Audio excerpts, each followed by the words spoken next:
कक्षा 11वीं अर्थशास्त्र में आज हम लोग अध्याय 9 केंद्रीय प्रवृत्ति की माप पढ़ेंगे। Measures of central tendency. तो सबसे पहले ये जानते हैं कि केंद्रीय प्रवृत्ति का क्या अर्थ है। संख्यात्मक तथ्यों के मूल्यों में किसी विशेष मूल्य के आसपास संकेंद्रित होने की प्रवृत्ति को केंद्रीय प्रवृत्ति कहा जाता है।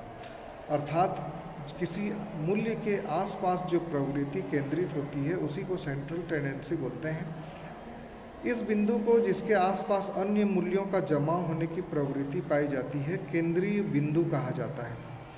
यदि यह बिंदु श्रेणी के मध्य में स्थित हो तो इसे केंद्रीय प्रवृत्ति का माप भी कहा जाता है। इसको प्रतिनिधि मूल्य भी कहते हैं।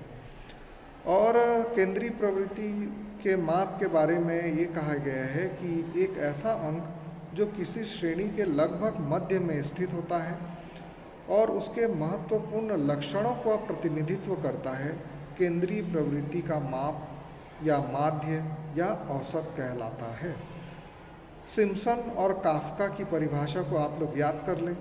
केंद्रीय प्रवृत्ति का माप एक ऐसा प्रतिरूपी मूल्य है जिसकी ओर अन्य संख्याएं संकेंद्रित होती हैं। तो परिभाषा से स्पष्ट है कि माध्य एक सरल और संक्षिप्त अंक होता है जो समंक माला के सभी पद मूल्यों का प्रतिनिधित्व करता है।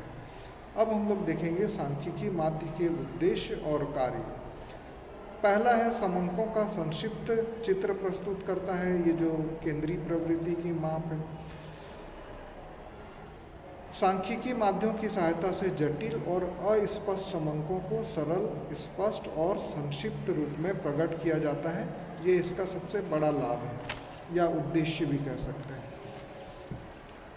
दूसरा कार्य है तुलना को संभव बनाना। सांख्यिकी माध्यों की सहायता से दो या दो से अधिक मूल्यों की तुलना संभव हो जाती है और इससे उचित निष्कर्ष भी निकाल सकते हैं। जैसे कि किसी स्कूल में 1986 के पास प्रतिशत को ज्ञात करने के लिए 1985 के पास प्रतिशत से तुलना कर सकते हैं और इसके आधार पर हम लोग ये निर्णय निकाल सकते हैं कि प्रतिशत में कमी हुई है कि वृद्धि हुई है। तीसरा काम है सांख्यिकी विश्लेषण का आधार है। ये जो माध्य होते हैं सांख्यिकी विश्लेषण का आधार होते हैं, क्योंकि किसी भी तथ्य के बारे में निष्कर्ष निकालते समय हमें समंकों का विश्लेषण करना पड़ता है। चौथा है समग्र का प्रतिनिधित्व करना। माध्य एक ऐसी संख्या है जो संपूर्ण श्रेणी का प्रतिनिधित्व करती है और संपूर्ण श्रेणी का अर्थ यह है कि जिस समग्र से सूचना ली गई है उसका भी प्रतिनिधित्व होना। जैसे कि सांख्यिकी अनुसंधान में निदर्शन रीति। निदर्शन रीति में क्या करते हैं, हम सभी इकाइयों का चयन नहीं करते परंतु प्रतिनिधि इकाइयों का चयन करते हैं और उसके लिए जो निष्कर्ष निकालते हैं उसको हम सभी इकाइयों के लिए मानते हैं। पांचवा कार्य या उद्देश्य है नीति निर्धारण में सहायक। माध्य की सहायता से भविष्य के लिए नीतियां निर्धारित की जाती हैं और अक्सर सरकारें बजट बनाते समय या नीति बनाते समय इसका उपयोग करते हैं।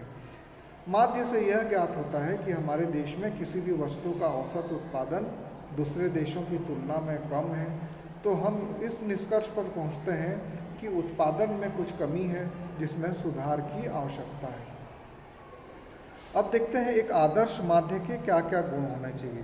पहला गुण है कि वो स्पष्ट होना चाहिए। माध्य को इस प्रकार परिभाषित करना चाहिए कि प्रत्येक व्यक्ति द्वारा प्रयोग करने पर एक ही निष्कर्ष निकले। अलग अलग निष्कर्ष निकलेगा तो कन्फ्यूजिंग हो जाएगा। दूसरा, ये समझने में सरल होना चाहिए जो माध्य है। सांख्यिकी रीतियों का प्रयोग इस उद्देश्य के लिए किया जाता है ताकि जटिल अस्पष्ट तथ्य सरल, स्पष्ट और बोधगम्य लगे, अर्थात किसी भी व्यक्ति के समझ में आसानी से आ जाए। तीसरा, गणना करने में भी सरल होना चाहिए, न केवल समझने में परंतु गणना में भी सरल होना चाहिए जिससे अधिक से अधिक मात्रा में उसका प्रयोग हो सके। चौथा आवश्यक गुण है एक आदर्श माध्य के लिए ये सभी संख्याओं पर आधारित हो। माध्य ऐसा होना चाहिए जो सभी संख्याओं पर आधारित हो। यदि श्रेणी की एक भी संख्या कम या अधिक कर दिया जाए तो उससे माध्य प्रभावित होना चाहिए। ऐसा न होने पर माध्य जो है आदर्श की श्रेणी में नहीं आ पाएगा। पांचवा है बीजगणितीय विवेचन के योग्य होना चाहिए, जिससे बीजगणितीय विवेचन संभव हो सके। छठवां है निरपेक्ष संख्या। एक अच्छे माध्य में यह गुण होना चाहिए कि वो एक निरपेक्ष संख्या हो, न कि सापेक्ष। सातवां, निदर्शों के परिवर्तन का न्यूनतम प्रभाव। आदर्श माध्य में निदर्शों के परिवर्तन का कम से कम प्रभाव पड़ना चाहिए। और आठवां है अनावश्यक रूप से अंतिम संख्याओं से प्रभावित न हो। यद्यपि माध्य को प्रत्येक संख्या के घटने या बढ़ने से प्रभावित होना चाहिए, फिर भी इसका अर्थ यह नहीं है कि अंतिम संख्याएं माध्य को बहुत अधिक प्रभावित कर दें। यदि ऐसा होता है तो उसको हम लोग आदर्श माध्य नहीं कर सकते। तो इस प्रकार एक आदर्श माध्य में इतने गुणों का समावेश होना चाहिए, तभी हम उसको आदर्श माध्य कह पाएंगे। अब आने वाले वीडियो में हम 3 प्रकार के माध्य होते हैं, समांतर माध्य, मध्यिका और बहुलक। इसका हम लोग बारी बारी से अध्ययन करेंगे और उसके सवालों को मुख्य रूप से देखेंगे।